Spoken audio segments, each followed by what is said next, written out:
Now we are going to start the second chapter of political science of 10th standard. In the first chapter we have understood how constitution works, and in this chapter we are going to understand how electoral process works. तो election system कैसे चलता है और democracy में election system का important role है. So we are going to study how elections actually happens. So what is the importance of elections and how this happens, ये सब हम इस चैप्टर में पढ़ने वाले हैं. तो सबसे पहले इलेक्शंस बोलते हमें बहुत सारे पॉलिटिकल लीडर्स याद आते हैं और हर साल में 5 साल में एक बार हमें इलेक्शंस होते हुए दिखता है अपने एरियाज में. So elections plays a major role in the working of democracy. Democracy का बैकबोन है elections, and this helps to bring the change in power through peaceful means. अगर इलेक्शंस नहीं होते तो बहुत सारा वायलेंस होता था, अगर जब भी पावर एक हाथ से दूसरे हाथ में जाता था. But because of elections the change in power takes place very peacefully and without any problem. And there are a lot of political parties. If you see all these political parties, there are different political parties. Each political party will have different, each political party has same chance to come into power. और ये हमारा जो India का democracy system जो है, parliament democratic system है, जिसमें they help to bring the change in the government policies and society. तो हमारी पार्लियामेंट के पास वो एबिलिटी है. This helps to bring the change in government policies and societies. Here, what is representation? तो सबसे पहले हम मॉडर्न डेमोक्रेसी में देखेंगे तो हमारे लिए हम जो रिप्रेजेंटेटिव को चुनते हैं, तो representative is the one who we elect us through our elections. So in democracy, since it is not possible to involve entire population को हम decision making process में ले नहीं सकते, so इसके लिए हम क्या करते हैं, we elect some people on behalf of the entire population, so that these people represent us.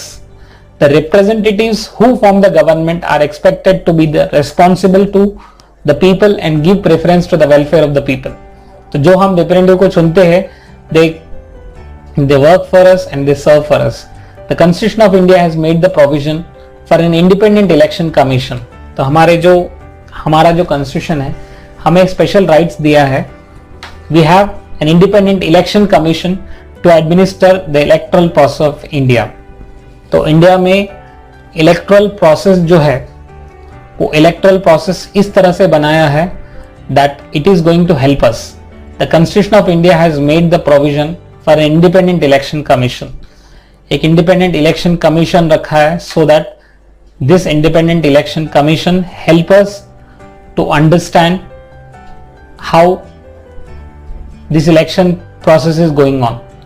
तो ये इंडिपेंडेंट बॉडी है, ये ना प्राइम मिनिस्टर के अंदर है ना चीफ मिनिस्टर के अंदर, ये इंडिपेंडेंट इलेक्शंस लड़ाता है.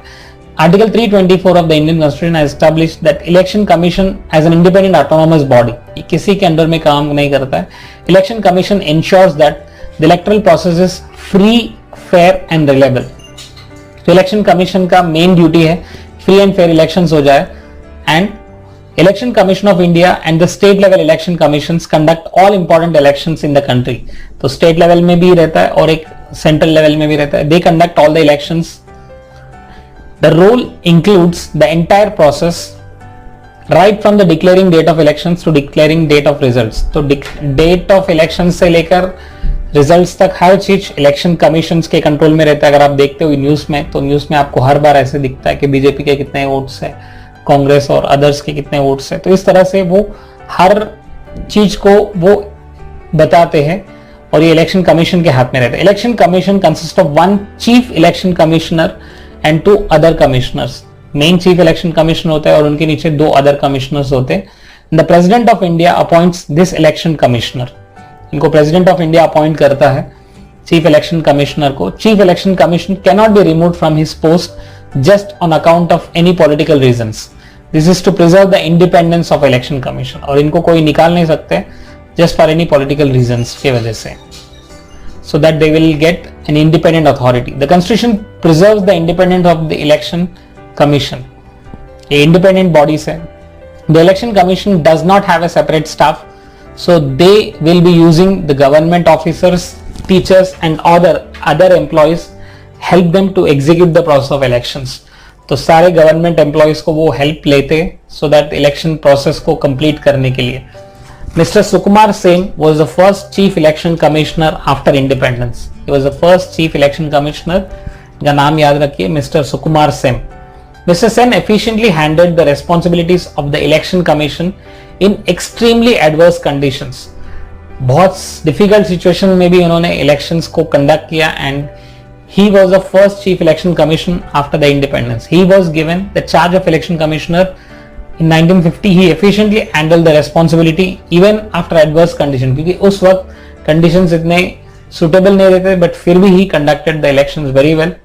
तो इनका जॉब है सबसे पहले to prepare voters list. ये voters list को बनाते हैं. Second, they decide the timetable and the program of elections. वो टाइम टेबल डिसाइड करते हैं, इलेक्शन का प्रोग्राम को डिसाइड करते हैं.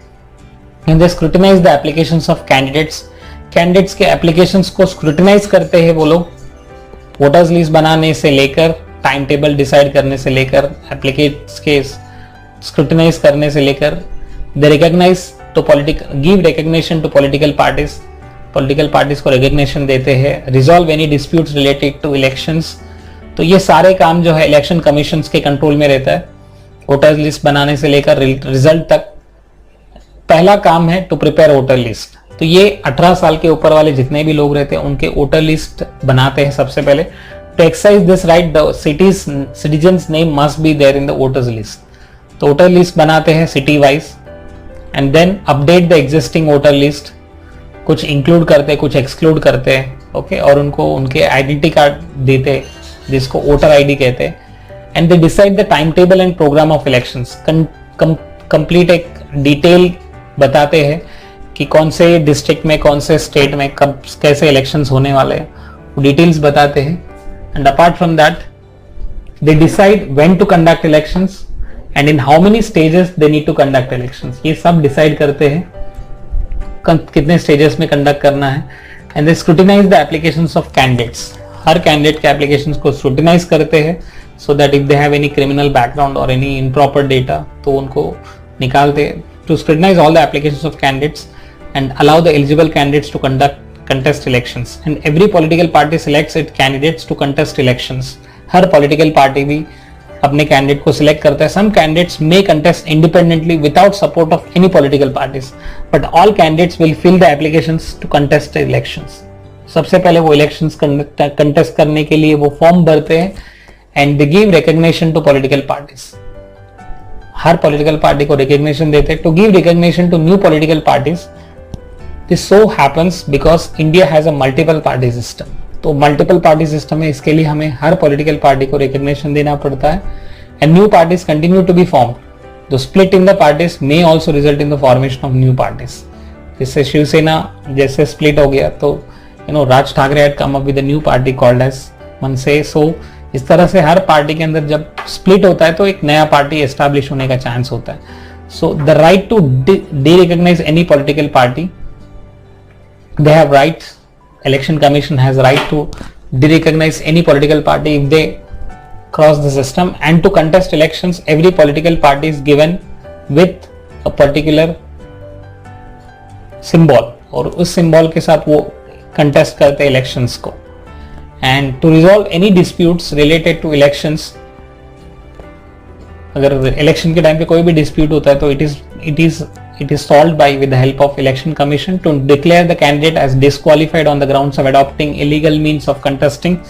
कोई भी illegal means अगर कंडक्ट करते हैं तो उन्हें निकाला जाता है. So to conduct re-elections in a particular constituency, ये सारे जो है ये इलेक्शन कमीशंस के हाथ में है to solve the problems and to select the dates and everything.